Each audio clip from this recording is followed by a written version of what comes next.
All right, welcome back, Chelsea fans, to another episode of the London is Blue podcast. That is right. We are back with one of the infamous and most well-liked episodes that we've done in some time, which is our Chelsea and South America special, joined, of course, by the cast of characters who, really make these episodes what they are, and that is Jess and Nath, who are on the same episode. Very excited to have you guys here. Jess, starting with you, how's it been? Over this, international break, how are you feeling about things? I mean, Estêvão special, so I'm doing great. Very excited, but I kind of not kind of. I really want Chelsea back, even though I'm happy with the seleção. It's just give me Chelsea back. Yeah. What And about you, you, Nat? Nat? Yeah, I just remembered the game is like at 7 a.m. tomorrow. So yeah, just want Chelsea back. I know we play early sometimes, but yeah, it's not 7 a.m. 7 a.m. is a lot. That is an early one. Look, I think we're going to dive into a lot in this one just to give the folks at home a little bit of a preview. So we're going to break down some of our favorite cast of characters who are part of this Chelsea squad and a couple who are on loan. Of course, we're going to talk about Big Steve. We're going to talk about Andre. We're going to talk about Joao Pedro, Kendry Paez, and a little bit more, and maybe end on some World Cup qualification stuff because I'm always interested in Common Bowl and how that's all going to work out for the World Cup in June, which is only like 9 months away already, which is absolutely insane. So lots going on, but we're going to start on the most positive of positive notes, guys, and that is Estevao, who right as the international break was creeping up on us and the depths of the Liverpool match, decided to have what could be only termed as a breakthrough moment by scoring the winner in the 96th minute against our just terrible foes that we don't like that much. There's a lot to dive into with him. We're going to spend some time talking about him, but Nat, I'm coming to you first on Esteva. How did that goal make you feel? Because I do feel like there's a lot of feels and vibes that we have not yet had to express on the show. Yeah, I had to watch the game after the game actually ended because I wasn't able to watch it live. So I was happy. I saw the goal before everything, obviously, but I was super happy and the way he came off the bench and made a difference. So yeah, I feel like the next step is him having more chances as a starter and being able to prove himself as a starter. It's different. Someone that reminded me a lot of when I was watching his moments was Mudryk. He came on for his debut against Liverpool, I guess, as well, and he made an impact. But hopefully, Estevão will obviously be in a step above Mudryk. But similar stories for the start of their Chelsea career, and hopefully we get to see Estevão doing much more as a starter and doing what he can. And this international break is being great in that sense because of the chance he got from Ancelotti, and he obviously responded the way we wanted to see him respond to, which was scoring 2 goals and playing a massive role in Brazil's win over South Korea. Yeah, Jess. I mean, he goes strength to strength, right? 2 goals right after scoring the winner. I mean, I guess my question to you is: Are we starting the folklore early? Right. We talked all last year doing these specials about how it would take time to bed in, how obviously it takes a huge amount of time to just transition countries and cultures, like he's had to do over the last not even like 3 full months yet. Is it just happening and there's nothing to stop it? I think we have to thread really carefully here for a lot of reasons for what we've talked about, we have been talking about, and it's been a huge surprise, I think, how quickly he adapted. I think even to himself, he speaks about it often in interviews, how he wasn't expecting to just feel at home so soon and understand the culture, and he's feeling happy in London, and obviously all of that interferes. And but I'm just like, I'm so excited. I'm trying to be logical about things, but at the same time, we've been waiting for this to happen for so long. And Nat was talking about his impact for Brazil, and it's, I mean, it's ridiculous. He has 3 goals already. He's the top high scorer for Carlo Ancelotti. So you're talking about an 18-year-old, and for Brazil's national team. So that's a huge deal. I think he has been given opportunities due to the circumstances around him. If you go to the seleção, obviously has been out injured, so he gets a chance there, and for Chelsea with Cole Palmer injury and all of that. So maybe things kind of happened a little bit quicker on that note, but that's opportunity, and it's on him to deliver, and he has been delivering, and it's incredible. But at the same time, I'm just going to be like, he's 18. I don't want to ask him to be the savior at 18. And I think it's normal when you're talking about progress and you're talking about a young player to have ups and downs and highs and lows. So, yeah, it's a mix of feelings. But I still stand by what we've been saying, all of us here, that he is a fantastic, fantastic player. And I think we are treating him the right way. I think Maresca has been incredible with him. And so hopefully he can turn out to be the player that we want him to be and expect him to be. Yeah, he's just also lovable, which is it helps, right? I mean, the smile, it goes for miles, and he said in many interviews for the club at different points, things that Chelsea have gone a lot better so far than maybe I imagined. I feel so good in training every day, and I enjoy every moment. Fantastic teammates, coaching staff around me that help me every day. It's helpful that I have my family with me, and they've helped me really settle into life in England and the Premier League. I couldn't be happier. And I just go back to the end of the game against Liverpool. And I don't know if you were able to see all of the after the game shots where he kind of falls to the ground and then gets picked up, and then every single one of his teammates comes over and bigs him up. And I thought there was this really important moment where Marc Cucurella comes over to him and just with the most intense, proud stare, they just touch foreheads. And I was like, this is just kind of cool. And I think it was because the moment was that big, all the hard work the team did in that game to exploit Liverpool's weaknesses.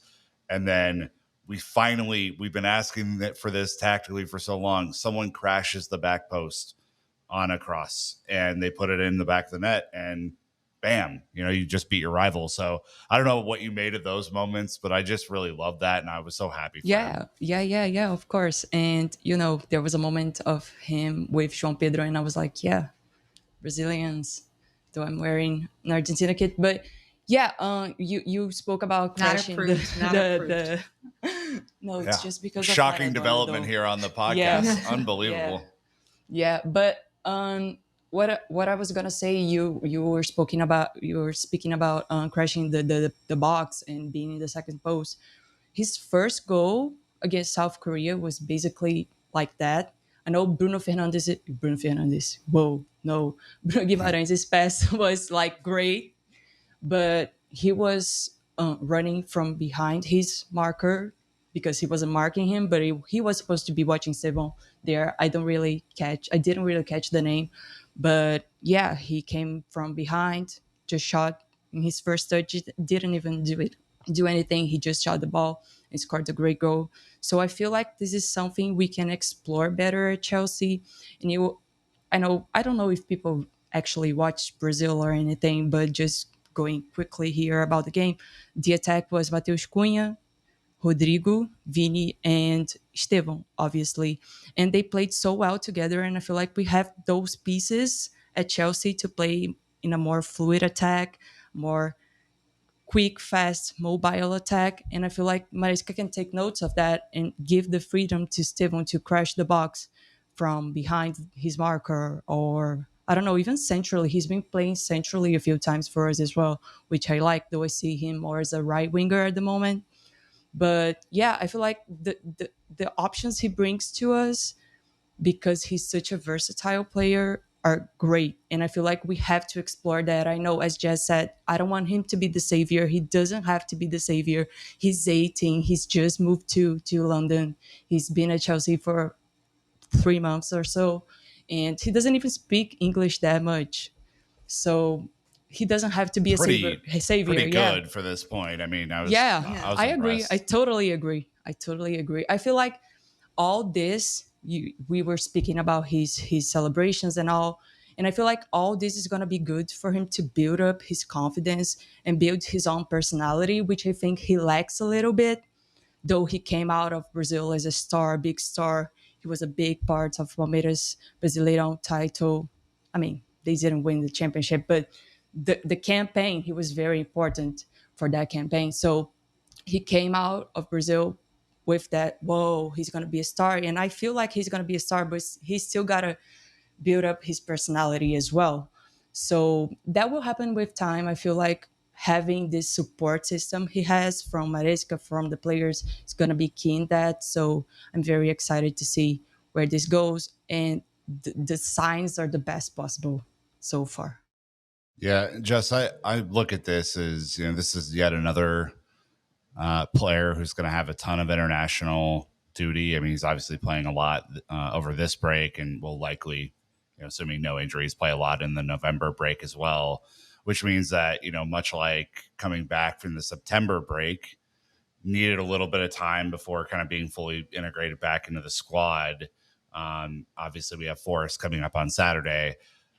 Probably anticipate a similar treatment for him and some of the other internationals coming back for Forest, because I mean, it'd be fun to see him, but I know he's going to be playing quite a bit of football here and in a long flight back home. Yeah, I think it depends because the reports in Brazil have been that Carlo Ancelotti intends to use a lot of the non-starting 11. So the expectation is actually for Estevão to not start tomorrow.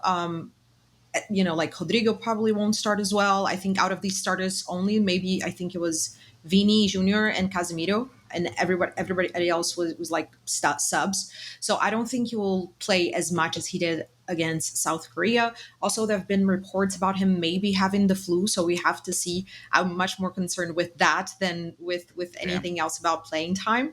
So we have to see what happens there. But I mean, it is something that I think it concerns not only Estevão, but about our entire squad. I mean, we were lucky now with Caicedo having been suspended, not having a call up, and Enzo Fernandez had a little bit of injury, came back early. And so, it's all about circumstances. But those are things that when you build a squad, you have to take into account. And we just have to hope that Maresca looks at the squad and think that he can manage, the workload, even with the players coming back. Obviously, it's a huge problem. It can be a huge problem when you don't have like the likes of Cole Palmer because of injury. But I think we'll be fine. I would be actually surprised if we don't see Estevão at some point against Forest. Okay, interesting. Look, so far so good on the stats as well. Just do a quick breakdown here. I mean, he's seen a bunch of minutes. He has 341 minutes already, which, I think given what we anticipated coming into the season is way more than I thought at this point. He has 1 goal, 1 assist in that time. Could have had more if finishing would have been better. And so I think just as a player has been the most consistently dangerous player for us down the right wing, has inspired a lot of excitement. And I think his inclusion in the team has lifted the bridge from what I can tell, which again, it's not all on him to do. He's not, he's not a part of the DJ crew trying to increase the atmosphere, but every time he touches the ball, people, get off their asses and look at what's going on. And I think like that is an incredible gift to have. He's not the only player that's ever done this. We've had players in the past who have inspired this sort of action as well. But just tell me what you're seeing from him so far, Jess, as a player, and maybe something that you expected to see and maybe something you didn't expect to see. I mean, so far, it's going to sound so arrogant, but I promise it's not. It's just because I've watched him a lot. I think in terms of what I expected is almost everything that I expected of him. The only difference would be I expected him to shoot a lot more, which was something that he did a lot more for Brazil. But I think it also has something to do with finding himself. And I mean, if you compare how he played against Liverpool to the other appearances that he had and the positions he was in. He had a shot saved as well. So I think it will come with time. That's the one big difference that I see from his game compared to what he did in Brazil. I'm very happy that he continues, as you said, to be courageous. He is that sort of player to just create something, try something different, to be a little bit unpredictable. One thing I will say, I'm not going to say like I didn't expect, but it was a worry for me. It was the physicality aspect. We've talked about it before. I still don't think he is ready to be like a mainstay number 10 in the Premier League, which if you talk about Joao Pedro and Andre and their interviews, they're saying the same thing, how they're taking Estevão to the gym all the time to get him ready. But I think I was a little bit surprised about how quickly he adapted physically as well. I mean, we all know he was a dribbler, but the way he shields the ball away and just manages to deal with, the bumps along the road has been very surprising, even with his, thin frame. So that's been a huge positive. And one thing I would add about when we're talking about the workload and the number of minutes in the previous question that I just forgot to mention came to me is that he is used to playing insane amount of minutes. Like it's not it's crazy the amount of minutes that he has played for Palmeiras and you have in Brazil, because it's not only Brasileirão, we have two Copas and state championships and all of that. So the short term, it's not a worry for me, the amount of minutes that he gets to play. I think the problem would be long term, because obviously if you have such a young player playing excessive amount of minutes, maybe somewhere down the road it can be a problem. But at least short term, it's not something that's been on my mind. Yeah, Nat, I'm looking at this, and I think it's a little bit reversed actually, because of the injury issues that we've had. He's probably been put in more than what anyone anticipated to this point. Obviously, if you get Cole Palmer back healthy, and Pedro Neto kind of finds his like mid-season form, and Joao Pedro can slot back into the number 10 because Liam Delap is back from injury. Like, it does change the options that Maresca can play with, and maybe there is a little bit of like regression of minutes when that happens. I think the early part of the season, he's going to have a pretty decent run over the next, call it 2 months, probably before the holidays, where I would guess he starts 60+% of the games. Yeah, I can see that too, especially because we're going to have national cups now. So he's probably going to play those minutes, especially if players come back, which I hope they do, as much as what is coming for Estevão. But yeah, I feel like, as I said, I don't feel like we should have to rush things with him. I feel like his output has been great, not only because of his goal against Liverpool, but because of the impact he's having on the team whenever he's on the pitch, whether coming off the bench or starting a game. So that's what we have to see from him. We need to see from him at this point. And I feel like everything is going to be a consequence, because if he builds up to what he's been doing right now, maybe he becomes a starter, and who knows. But yeah, I just want him to play as much as he can without jumping steps or whatever, because he's going to be a massive player for us for the next decade or so, or maybe much more. He's like 18, there's a lot to come. I mean, he's already first season at Chelsea, played against Bayern Munich in a cameo, played against Liverpool in a cameo, started against United. We know obviously that didn't go to plan due to the red card. Yeah. But I mean, it's not like he's being reserved for the Carabao Cup. Right? I think Maresca is, I think, truly interested in what he can do for the the attacking output, I should say. And because there hasn't been great attacking output from the wing positions, and Cole Palmer's injury at the 10, plus the lapse injury, meaning that Joao Pedro has to move forward, I just see a future where he's kind of played wherever the need is kind of suited. And, I would imagine, just based on what we know about Cole Palmer's injury, that he's a little ways off still from coming back. And even when he does come back, he's probably not 3 games a week sort of, condition. So I think he'll probably play a little bit of 10. I think he'll probably play a little right wing. I think he'll be just used in these different positions. And I'm really interested to see how it goes. I mean, obviously, Maresca has said as much in his pressers about him that he can kind of play across those kind of three wing positions. Yeah, you were saying that probably when players come back, dynamics will change. Obviously, we all agree, but Estevão being there gives us a lot more options than we had in the last season, for example, in the past. So although it changes, it's probably gonna change.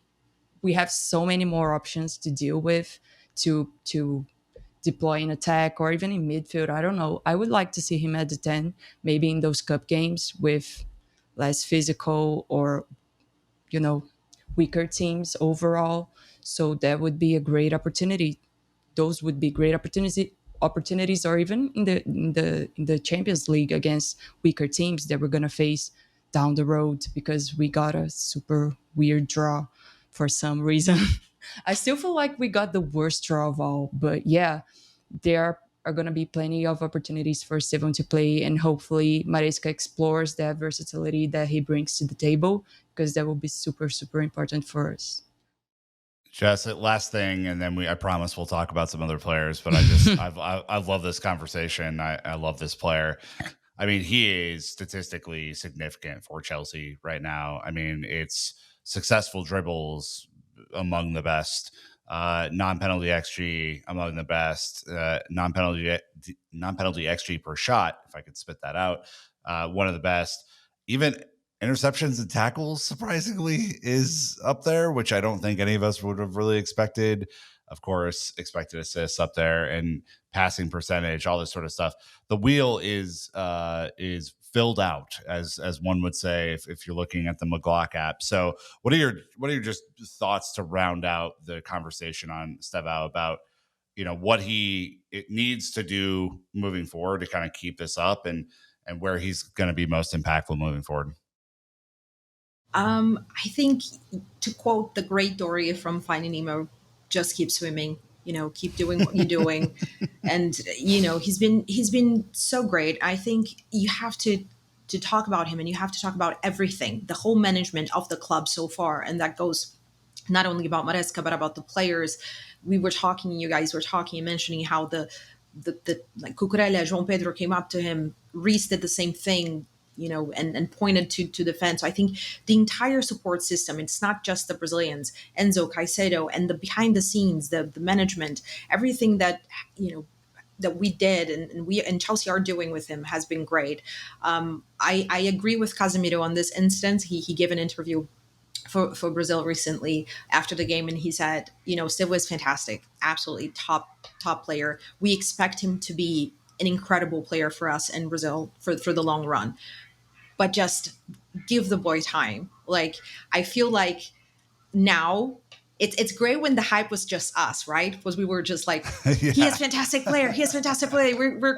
But now it's everyone. So the entire media and Europe, I think, started opening their eyes to Estevão. So with that comes a lot of pressure. We've talked about how Estevão is okay with dealing with pressure. He has that mentality, which is great. But just like, let him do what him do. I am one that's very critical of Enzo Maresca when he doesn't play the players that I want. And so, but I'm trying to hold myself, even when he doesn't necessarily play Estevão, because his game management of him has been really good, in my opinion. So to just understand that Maresca trusts him, and I think you were talking about that, Nick, and I think it's absolutely true. If you see how Maresca plays him compared to the other young wingers that we have in the squad, and the trust he puts in Estevão, it's very clear that he understands the type of player that he has at his disposal. But I also think that in this instance, when it comes about Estevão, it's just about protecting him. And I think Maresca understands that very well. And we just have to be patient and try to be, okay with Maresca rotating him even when we want to see more of him. But as Estevão, just keep swimming. It's fantastic. Right now, I we just can't wanted to complain. say one last thing, that the Chelsea Instagram admin has been hyping up Estevão like Yeah. crazy. I don't know if anyone else can see it, but us in Brazil, I think we it's in can Brazil, see yeah. it. Yeah, they've been hyping up Pedro Neto as well. I don't know why, honestly. I don't know if it was supposed to be something for Portugal, but it showed up to me, and I was Uh, like, all the comments were from Brazilians as far as I was concerned to see the comments, and I feel like this is great as well for him. I don't know if other countries can see those posts because they've been posting in Portuguese. Yeah, I think it's Oh, yeah, Brazil. it I might think be it's Brazil. geotagged. Yeah. Yeah, Yeah, I I think don't it's know, but they've geotagged. been posting in Portuguese like crazy, And and the memes. comments are, yeah, memes Memes. and Yeah. everything. It's great. I No. I had a question in my mind if other countries were seeing it because I don't it think we just keeps are. popping up. It's crazy. Like No. sometimes, some days, like 3, 4 times they've been posting about Estevão, which is great. Keep on going. I Yeah. will say about The Nat. last thing. I'm so sorry, Nickton. It's just Go ahead. what I've been saying with that in Brazil is because they are using the memes and Brazilians talk with memes. The connection between Brazilian fans and football fans in Brazil, there are not Chelsea fans, have been great. They have been Yeah. posting and saying, "Look what Chelsea posted," and that's fantastic when you're talking about fan base. So that's really good. Yeah, I think the last thing I'd say on Estevao is Cole Palmer is an interesting character because I genuinely think that he has no trouble blocking out everything around him when he plays and when he is not playing. And, can get a little bit annoyed at comments occasionally, but just genuinely operates in his own space. And I think that's why he's always played as free as he's played for us. My hope is that whatever Chelsea's doing, whatever Maresca's doing, whatever the teammates are doing, they protect that space for him so that the joy can continue Yeah. to exude out of his play and that he's free to take risks. Because if he stops taking those risks, if he stops trying to dribble through people or do the special thing, that's not him. And I Yeah. hope that they don't try and box him in too much, I guess. So that would be my last thing. We got to move on to Joao Pedro because he obviously started at Chelsea like a house on fire this summer and early in the season. Recently, though, I think fitness issues, squad depth issues, him playing in a different position maybe than we anticipated, has kind of shrunk his production and definitely isn't looking the same physically as he was early on. I guess coming back to you, Nat, what do you make of the start where he looked incredible and I was our August player of the month for Chelsea and the transition after the last international break where it seemed like everyone just came back a little worse for wear? Yeah, to be honest, I didn't feel like he was gonna keep going at that level of the Club World Cup and the start of the season because it wasn't humanly possible for him to maintain that intensity and everything. And I was looking on SofaScore, the way our players have been positioned mostly in every match, and it feels like sometimes João is a little bit isolated, and that impacts his game because as much as he's a striker, not that much, he's like that 9.5, but he needs to associate with his teammates and everything. When he's isolated, he can't do that, so obviously that has a toll on his game.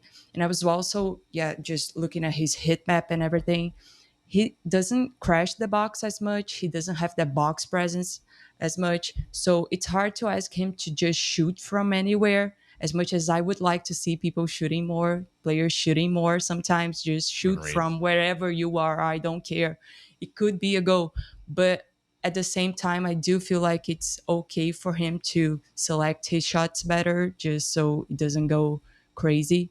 So there's all that. I just wanted him to not lose his thing his shit anymore because it gets frustrating. I get it. I get frustrated by watching him. So imagine him playing there super isolated, but he has to keep his head on the game because he can't keep getting red cards or yellow cards that could mean suspensions, long suspensions on the run. So I just hope that he gets his mind back in the right place now that he wasn't called up for Brazil, so he's resting and he's probably going to play a big part in our game against Forest on Saturday. Yeah, Jess, on the red card, I mean, I think we, in our, to give everyone a peek behind the curtain in our group chat, I predicted he was going to get a red card. You predicted he was going to get a red card.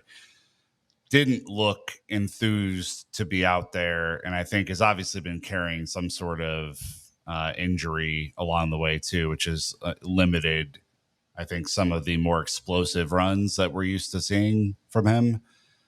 Do you think that the two are combined, that it's a, maybe him just being frustrated that he's not able to go full effort, or that perhaps, being the focal point has brought some increased kicking to him. I think you'll remember he was choked out by Jonathan Tah in the Bayern Munich game.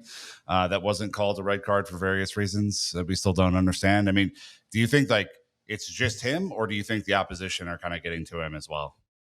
No, I think it's again, it's a lot of factors. I think we have to take into account the fact that you don't have Cole Palmer, you don't have Joao Pedro. There's been this narrative, and I understand it in a sense that he can't play as a number nine. I don't agree with that. I think he can play as a number nine, but I do agree with that he is not someone who he is not that striker that's gonna stay in the box a lot. His box movement is not great. So he works as a striker if you have other players crashing the box.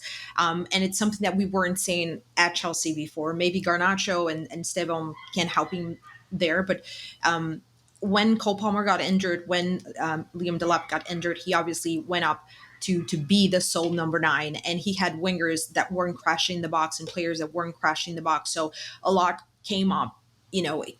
It didn't. It's almost like it didn't fit, and I think that together with his injury just added to frustration. And I think right now he's just frustrated. I think we're gonna see a big wave of relief the minute that he scored his next goal. And I'm expecting things to go back to normal again because of a lot of different reasons. One being fitness, and Nat talked about him not getting called up. And when Carlo Ancelotti talked about him, he said that because he talked with Chelsea and he was, he had an injury, he had been playing with an injury and he wasn't 100%. So Carlo decided not to call him. That has been how Carlo has been doing his call ups. He just wants players that are 100% in the fitness level. Joao Pedro obviously isn't. So hopefully this time on the sidelines can get him back to his feet and having players. I think now we're going to be seeing Garnacho playing a lot more, and having those players making those runs can allow him to drop deep, but maybe not that deep as he was in the previous lane, because that's also something that he has similar with David Luiz actually, which is when things aren't going great, they want to do everything by themselves, by their own selves. And that's what he has been doing. When the ball doesn't get to him and when he doesn't feel comfortable, he has been dropping very deep, closer to the center backs. And that's not the way to go. But I think it's a mental aspect and a tactical approach. So we'll see if Maresca will use Mark Gu or not, or if it's just going to be, yeah. This is, I think, the great question of these next series of, I think we play 6 or 7 matches before the next international break, which is one thing I noticed when Mark Gu came on, of course, his first appearance of the season for Chelsea, despite being called up or called back in August. He physically can run. And so Gu looked ready to go and was pressing super high, which leads to turnovers and, all that sort of stuff. And I'm curious if maybe Maresca realized that, while Joao Pedro is getting back up to full speed from whatever he's carrying, if potentially you throw him into the number 10 for a little bit, use Guiu as kind of a battering ram up top. You're not saying he's not skillful, obviously, but, someone who's a able body to kind of make those. It's a lot of work doing that job. Like you really have to press. You have to make all sorts of fool's errand runs to try and close down a goalkeeper to get an errant pass out, all that sort of stuff. And I'm curious if he does do that. And then certainly when Liam Delap is back, I'm curious to see their relationship again, because it looked good for like 45 whole minutes that we got to see it. But yeah, I mean, the fact that he gets to like, maybe drop back into that, second striker position, I think is super, super interesting. I mean, Nat, he's 2 goals, 3 assists in about 700 minutes so far this season, just a little bit over 700 minutes. Obviously will not be playing in our next Champions League game, as he is suspended for that one on red card. But you anticipate the same as Jess, that he'll be back and firing sooner rather than later? Yeah, hopefully he manages to get his head back into place and score again, because I feel like it's gonna be a relief for him, and he's gonna go, okay, I still got it. He obviously still got it, but sometimes we just have to feel for ourselves. And you were speaking about Mark Yu. We were discussing a few episodes back about, oh, is Maresca going to use him because he can play for like 3 clubs in a season and everything? Well, that's out of the way. So I feel like it would be nice to give him minutes just because that's one more option to change things up, to give more options in attack, and to, make one of your best players play better. I mean, at the moment, I feel like João Pedro is one of the best players at Chelsea just because of his output, the way he plays with intensity. I know I just said he loses his mind, but yeah, it's okay. Passionate players do that. I'm all for it. I lose my I lose my mind frequently. I feel like it's a Brazilian thing. We just go crazy, like out of The world, nowhere. the Because world is crazy right now, yeah, Matt. yeah, The world's yeah. crazy. I It's mean, all on the pandemic. I guarantee one, you. one thing I want to come back to you on though is like in his heat map, there's some really great stuff. There's the amount of assists, there's the passing percentage, the shooting percentage when he does shoot, but his shots per game are not a lot, right? And I think we were kind of talking about this earlier. Is this something that you want to see him increase in the next? Do you want to see him be more selfish, Yeah, essentially, and start just ripping from wherever he's at on the pitch? yeah. I'd like to see Yes. that. I feel like, yeah. I was looking. Correct me if I'm wrong, but he had like a 80% pass accuracy. He has an 80%, 82. 82. He's a good passer as well, Mhm. but as I said, I feel like he's isolated most times, so he's not gonna try that crazy pass if he's not in a position to do so. And I feel like that's okay, but I feel like he could shoot more because he's not crashing the box. Cool, but he has good shooting abilities. He's shown that time and time again. Just go for it sometimes, especially when we're ahead in the score. Those are the opportunities, and maybe one of those shots comes in, and well, there we go. Or maybe someone gets the rebound and scores. I feel like we can create so much with shooting as well. There's crossing opportunities from corners and everything. So yeah, I just hope he's fit because we are gonna need him a lot, especially because of what he brings to the table. He can do everything. We've seen him dropping on the left wing at times, so there's that Yeah. as well. As I said, changes in the system, but much, much more, many, many more opportunities for everyone. And for Maresca to deploy players, which is great because, as I said, I didn't feel like he was gonna keep on the rhythm that he started for us because it isn't humanly possible to go on in that intensity for 3 games in a week. So yeah. Just last one to you. One thing that I have been very impressed with, and that I'm hoping we see more of this season, is obviously our set pieces have improved, and he's been, I think, a big part of that. He scored a couple of headers this year. Box crashing from a heading position, open play is obviously different than it is from a set piece situation. Do you think that this is an opportunity for him to get some more kind of cheap shots on target and just kind of up the intensity in those positions? Because it does feel like Chelsea is set up differently in set pieces to take advantage of the fact that he has excellent jumping ability and excellent heading Mhm. ability. Yeah, absolutely. And not only that, we do have good takers as well. Enzo Fernandez has been great taking those Mm. corners. As you know, Estevão is also fantastic. So we would be silly not to go through that. I was just thinking about while Nat was talking how upset I am that he isn't fit at this moment with the Seleção because I think it would be great to see him with a more fluid attack, and I think it's something that we can replicate. Obviously, he would play instead of Cunha 100% if he was fit. So to see, we had Cunha and Vini Jr. kind of changing, interchanging, sometimes as nine, sometimes as 10, Yeah, sometimes even all on the four left of wing. them. Yeah. And so I think we could see that with Cole Palmer as well. So it's just a bit upsetting that we didn't get to see him that for Brazil. And maybe that could help him as well. But it's those things about opportunity we were talking about. But I am expecting him to score again, as you said, sooner rather than later. And heading is a fantastic option as we've seen. And again, we have great takers. So let's see what happens in the next few matches. All right, from Joao Pedro on to Andre Santos, who, admittedly, I would have expected to have played more to this point in the season. I think it's been kind of a slow start, and then obviously he got the injury before the international break that he was not ever able to play against Liverpool. I guess for you guys, and I'll pass this over to you first, Jess.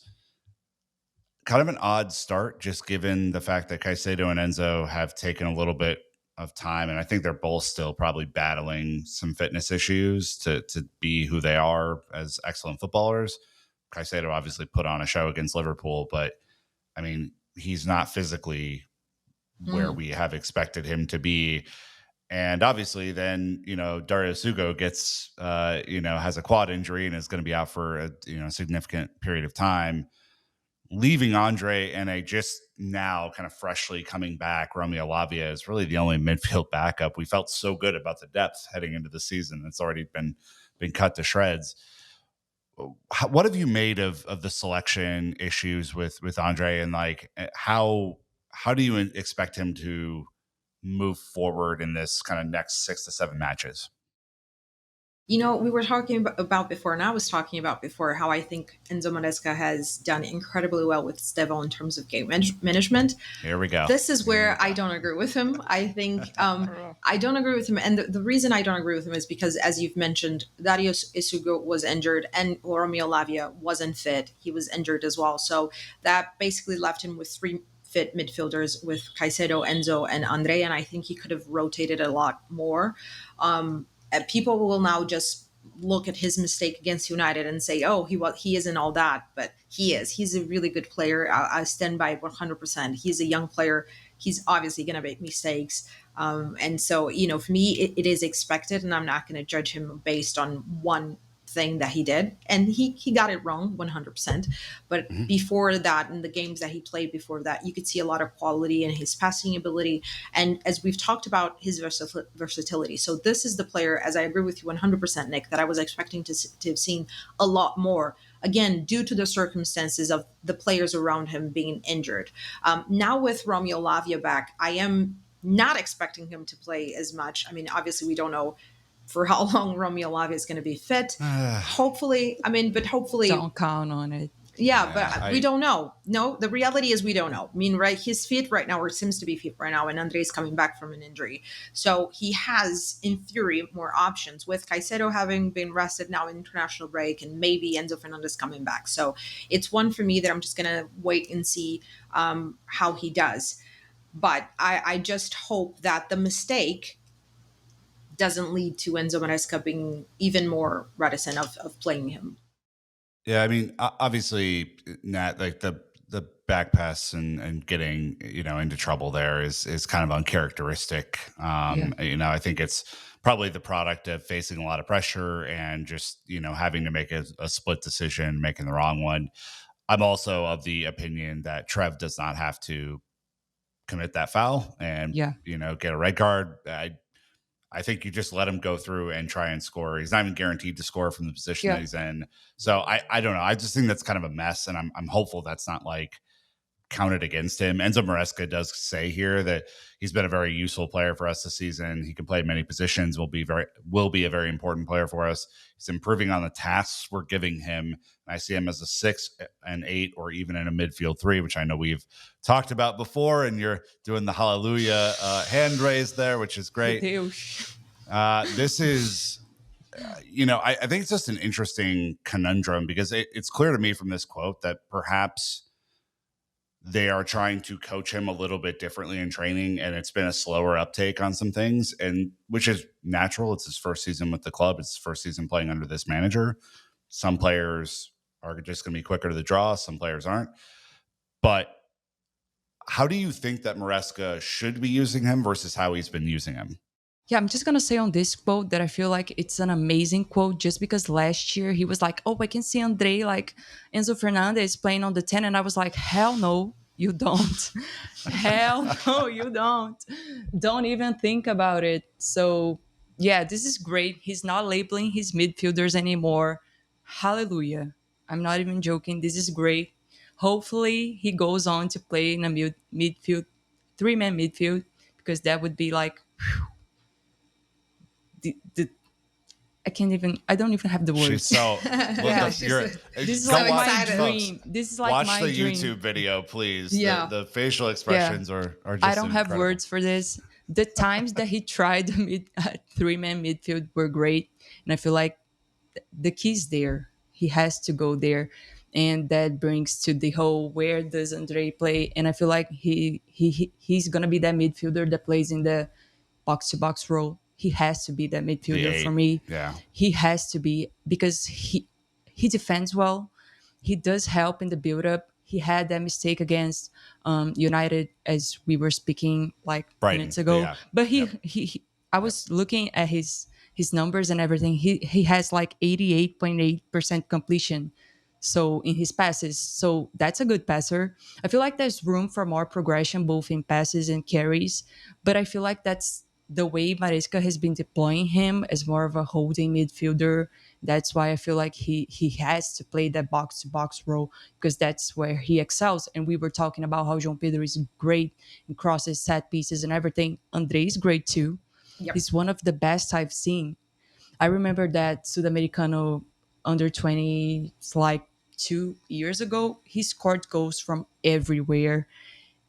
Crazy set pieces, fouls, everything you can think of, shooting from range, from the box.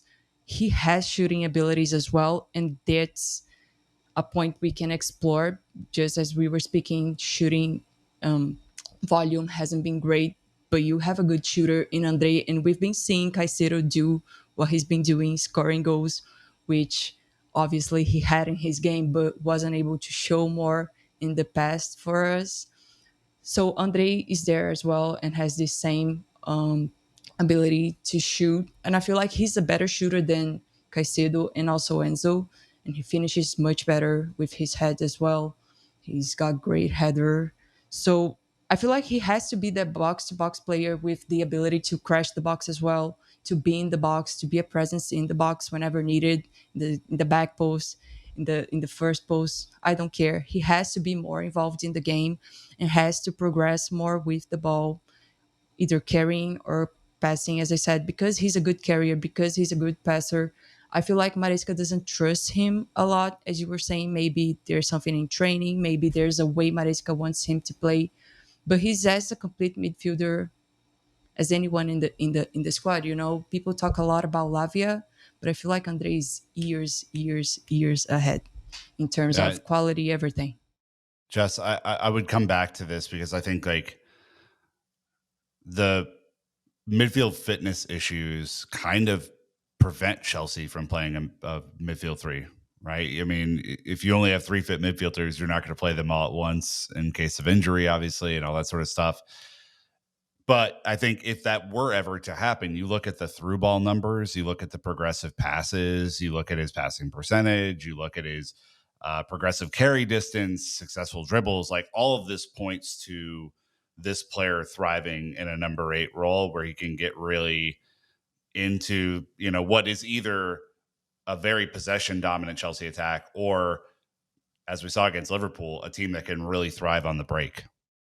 Yeah, I mean, I remember when we were recording, like when we first got linked with Andre, and there were mentions about what type of player can you compare him with, and it was very easily Michael Essien.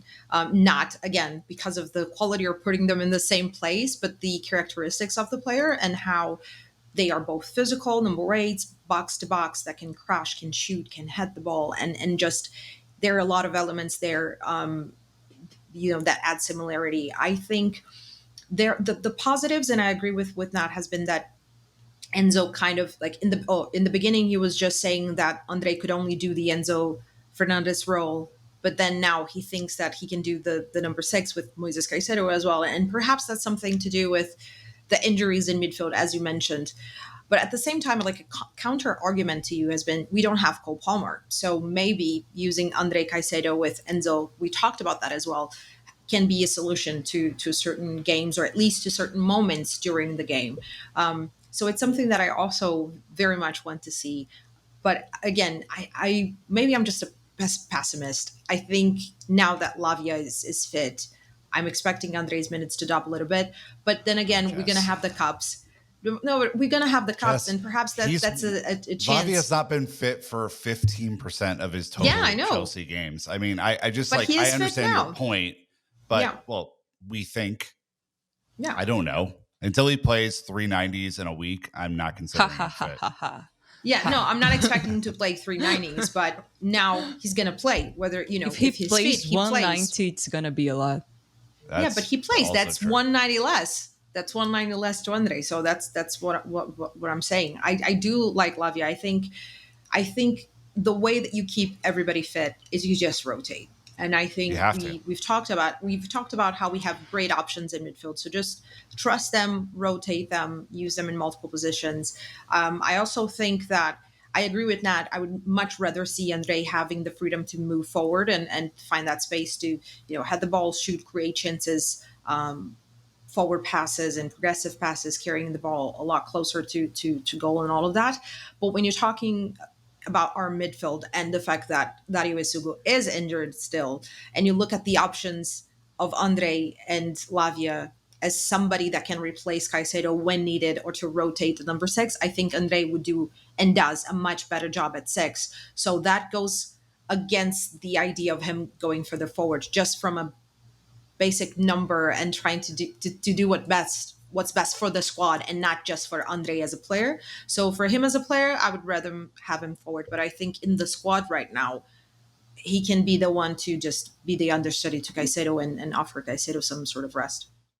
Yeah, I would watch the Champions League as a space for him because Mm, I think that there is just going to be more space in midfield in those matches than you typically get in a yeah. Premier League match where it's just so blood and thunder and everyone is pressing and everything. I think there's going to be some moments probably against Ajax, even into the Karabag match before the international break, that there's a real chance for him to show what he can do from attacking output. I think he's largely been kind of pigeonholed back because that's been where we've played him in that kind of deeper role. But yeah, watch the Champions League because I do think that's going to be where it is for him. Uh, Nat, I'm coming to you for a little bit of a Kendry update. Fun Kendry update, as I know this is someone that you follow very closely. He was the young player of the month in Ligue 1 for September. How about that? How are you feeling? Yeah. If I came here and said I watch League On, I'd be totally lying. I watch Strasbourg whenever I can, and that's it. And Yeah. he's still the young player of the month in September, Nat. So there you Yeah, go. I didn't vote. So, yeah. I didn't vote. Strasbourg goes like, oh, and thanks to you, our fans, for voting. I didn't create bots or anything. I didn't vote. I We got swear. we But got to he get the won operation anyways. together. Come Yeah. on. I didn't do any of that, and he still won. Do I feel like he deserves it? No. Am I mad about it? No. But as I said, I don't know. I don't know about the other players. I feel like it was him and two other players. I don't know how they play, but yeah, the people spoke and the His people comp made him tapes, his young comp tapes are player of the month. freaking dope, though. They're Yeah, but the thing is, every time I watched Kendry, he's been playing mostly center forward, and that's not his position at no. all. Not his position. He's been playing as a lone center forward at times, sometimes with that Panicelli guy or the other striker at Strasbourg that I forgot Omega. the Yeah. name. Yeah, Emega's been injured, so Yep. he hasn't been. Anyways, but he's been playing center forward, and that's not his position. So I feel like he isn't having the impact I wanted him to have. I was looking at his numbers. He's got like 8 appearances, 5 at center forward, 2 at right wing and right wing back. His debut, I guess, he played right wing back. Like it doesn't make any sense. He was basically a right back at times in that game, and he played one game at attacking midfielder, which I feel like is where he should be playing for Strasbourg, especially because of the way they have these great strikers who can finish, and they have great wingers as well. I feel like there's room for Kendry there to be connecting the whole team and to attack and to shoot from distance, which he's great at. So yeah, I don't feel like he deserves that award, but I still feel like there's a player there. Obviously, some people have forgotten about him, Please don't. He's all that. I know he is. I'll die on that hill that he is that player. But we have to remember that he had like 300 minutes before the Club World Cup from January to June. That's like super little minutes. Maybe Lavia had more minutes than him. That's like to put in to put in perspective, you know.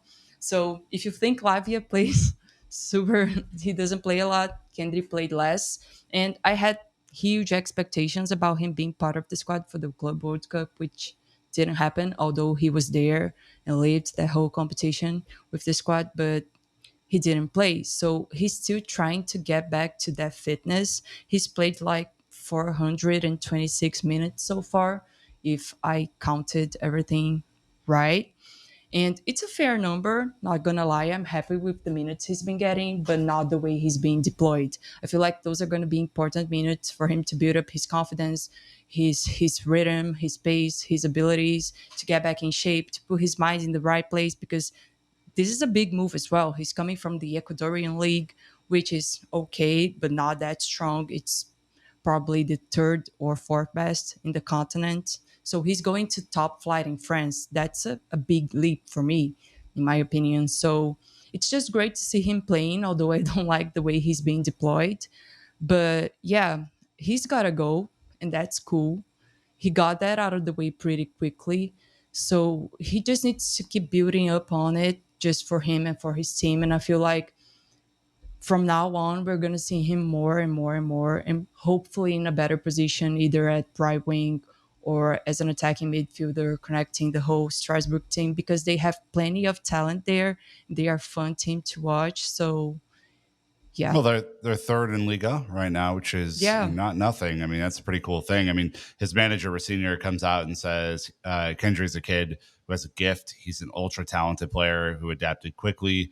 What I want to highlight is the way he's adapted to the group and the way he works to be at the level. He has a remarkable attitude. Carlos Tenorio comes out and says he has everything to be better than Leo Messi, better than Neymar, but it depends on him and his entourage. He has everything to become one of the best players in world Yeah. football. I Whoa. could have said that, not gonna lie. I could have said that, but it wasn't me again. It wasn't me. But I could have said that. Yeah, but it's important that he says it depends on him, on his entourage. From what our senior has been saying, Kennedy has been putting his work, has been doing what he's expected to do. But I feel like his surroundings, I don't know if it's his family. From what I've understood from reports from Ecuador, his family are on to his money. And I feel like that's a big thing here in Brazil. Not that the parents are scammers and want to take advantage of players mostly, but it's something in South America that most kids that become players are like the saviors of their family. They change their family's lives, and we're Yeah, talking about of their course. whole family, you know. Of So course. there are parents whose eyes go big on it, and they do a lot that kind of puts those kids out of the way. We have to remember he's only 18, just like Estevão, but you can see, you know, the difference between the surroundings and everything. And yeah, I just feel like hopefully everything starts to go well for him. He's playing for Ecuador this international break. He plays, I think, 45 minutes against United States. Yep. Was it? Mhm. Yeah, I didn't feel like he had the best game, but at least he's playing, and that's what's most important for me right now. And as I've been saying, when he gets like 50% of where he can get, I'll I'll judge on him properly and say, oh, he's not going super well. There's a problem there. There are obviously problems now. He's like at 30% of what he can achieve, in my opinion, at the moment. And it has a lot to do with fitness, the way he's being used, as I said. But there's still a player there, and the fact that people keep reiterating that and keep confirming that is a great sign for me right now, and should be a great sign for Chelsea as well, because I feel like this is the season where I had hopes he would stay. He didn't. Okay, cool. He's on loan. But is he going to be integrated into Chelsea next season, or he goes out on another loan? So I feel like everything that happens from here on to the end of the season, and there's a World Cup as well in the end of this season. Yeah, mid-season for us Yeah, in South America. But just there's that all little that. Little World And Cup coming yeah, up. No big deal. there's all That's that. fine. I Yeah, he's probably gonna be there. So all this has to be taken into account. But his future at Chelsea for me right now is up in the air. Although I do feel like he's that player. All Quoting right. Carlos Tenorio, he has everything to be better than All Leo right. Messi. Wild quote to have. But do one more, and then we'll talk quickly about Garnacho. Um, Anselmino injured. Jess, a player that I know you rate very highly, and who I think there was a lot of excitement around going to Dortmund. It's a great loan. We've had success loaning players to Dortmund. Plays 76 minutes in his first match to great fanfare. The Dortmund accounts are hyping him up, all that sort of stuff. Injured again, been injured the last 8 matches. He's had a rash of injuries for a lot of his young career. Yeah. Worried? Yeah, of course. I think everyone is or should be. That's the only that's the issue with him, and that's what we've talked about with him before. It's can he stay fit, because the quality is there. And I mean, it was so fun, as you mentioned, watching the fans' reactions from Dortmund and people saying like, "Oh, we have to buy him now, do it now," and I think it helps that he's going to the Bundesliga before, where we've talked about he has a little bit more space. He is someone that he understands what's going on. I've often, when I talked about him, I talked about Thiago Silva as well, just because one point that I think they are very similar is how they read the game and how they anticipate the play, and they don't have to run like crazy. They just know what's going to happen. So they're great in terms of cover. And he was fantastic. He has been fantastic. And I was even stressed when I saw the fans, "Oh, you have to buy him." I was like, "No, he's ours. We need a center back."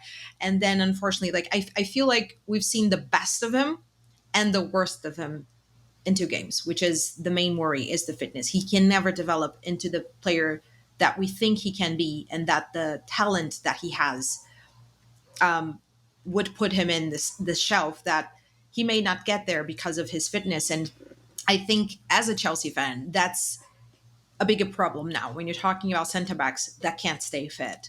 And we have Badiashile, we have Wesley Fofana, and obviously now Levi with a big injury. You can't really rely on a center back that can't stay fit.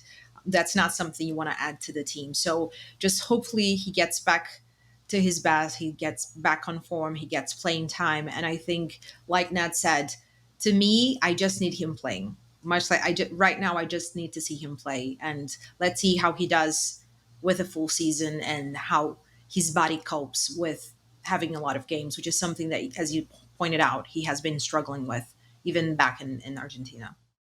Not knock on wood that the injury woes go away. Do want to finish up on Garnacho, who I didn't originally put in the script because it's been just very recently that he's kind of come back into the team. He's played 228 minutes, 83 in the Champions League, 86 in the Premier League, and 59 in the EFL Cup. So it didn't feel like super great to judge based on the 228 minutes so far. But I would just call out, Nat, the Liverpool match where he was the primary outlet for a lot of the breakaways that we had, and just kind of passing over Liverpool's midfield, I should say. Yeah. Showed me a lot in that game that he is not only kind of getting familiar with the system, but also kind of getting up to speed from a fitness perspective. Kind of give me a little bit on Garnacho here to close this one out, because I'm curious. Matt Law seems convinced that he's going to now be kind of locked into that left wing spot. I also am kind of there, I think. Is that how you're feeling? Yeah, I feel like he's overachieving what I thought he would do at the moment. He's been playing better than I thought he would. He's having a bigger impact than I thought he would. But I just want to see him more involved at this point in time. I feel like we need a player like him. He's been tracking back as well, helping Cucurella in the left wing. Yeah. Helping with, well, in defense and everything. And I feel like that's important for us because we can see Cucurella at times playing as a left stand, as Maresca likes. And we need He someone to sure track is. back, and not every left winger, sorry, is going to track back. And Garnacho is showing that he's going to do that dirty work as well if he has to. And I feel like him showing that sort of attitude, especially with the rumors that were surrounding him before his move, is great. Maybe the problem was United all along, and I was harsh on him. Who could have seen it coming though? Yeah, What an unpredictable thing.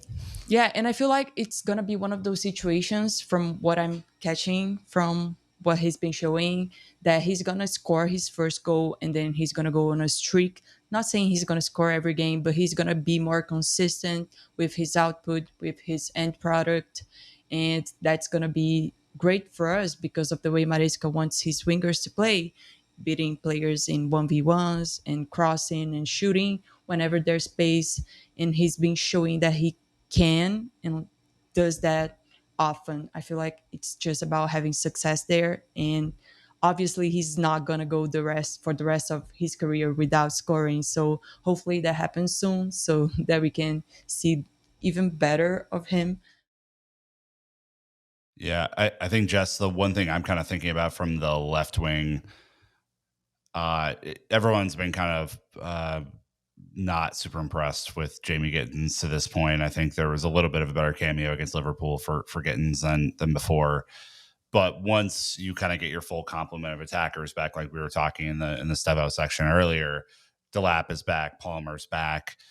I think the fact that Pedro Neto is as flexible as he is, like that'll for me probably be the primary competition for Garnacho. And if you do have a situation where you want to start Steva on the right and Palmer in the center, and someone who is guaranteed to track back like that, I think is going to be Garnacho's task, is try and outwork Pedro Neto, which is going to be a hell of a task. Yeah, it's interesting that you mentioned Pedro Neto because I think right now, Estevão's competition is Pedro Neto. And so I Mhm. think Garnacho is pretty clearly the number one left wing as of right now.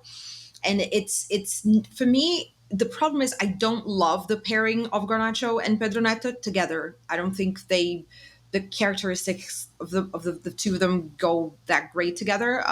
As you know, Garnacho is a great box crusher, running the back post, which is something that he does incredibly well. And he's not a dribbler. He is not that dribbler. And I'd like to have that balance. So when you have like Garnacho and Estevão, you can have like the best of both worlds, I think. So my only worry is just the pairing, finding the best pairing and the players that complement each other in the best possible way.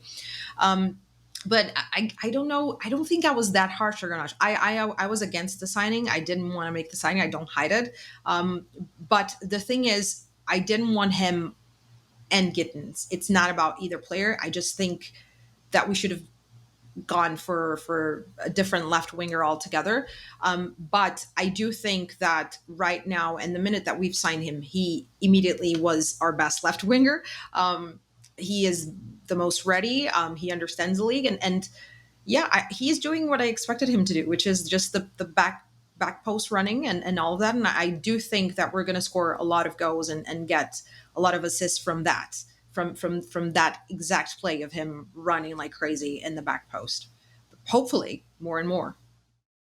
Yeah, I think so. I also am curious to see how he maybe changes Maresca's approach in big games. So, the fact that, Spurs is coming up, for example, and we know that, they are going to press us just as much as we press them. That could be another lovely outlet for someone like Sanchez to get the ball out to and kind of bypass a midfield. I'm also curious about like when we play a lower block team, I think, he's probably going to feast against Hmm. Forest and the Postacoglu high line that we all know. But when we play a lower block team like we will coming up, I'm also curious if maybe he can help shift the ball around a little bit quicker than we have this year to this point. I think that's been kind of a slow plotting thing, and so I'm hopeful that we kind of see that as well. But let's stop this one here. We have a lot to get to. I think in the next Chelsea and South America special, we'll do a deeper dive on Caicedo and Enzo because they have been stalwarts, and also they're just unbelievable players for a very long time. But hoping that we have some more very good updates as we move into the November international break, which is not that far away. It's only like a month away. It's driving me insane. So last one of the year, though. Come on. We're almost Finally. there. Yeah. And then we get 3 months of football, which is wonderful. But absolutely love doing these with you guys. Hopefully everyone can go and give you a high five on Twitter for doing the excellent work that you do, and really just appreciate your perspectives on all things Chelsea and South America, because there's a lot of ground to cover. We have like 80% more people to talk about this year than we did last year, and I'm very excited about that. So let's wrap this one here. We will obviously be back later this week with a Nottingham Forest preview and another Matt Law special to round out the week. But until next time, Chelsea fans, you know what to do. Keep the blue flag flying high.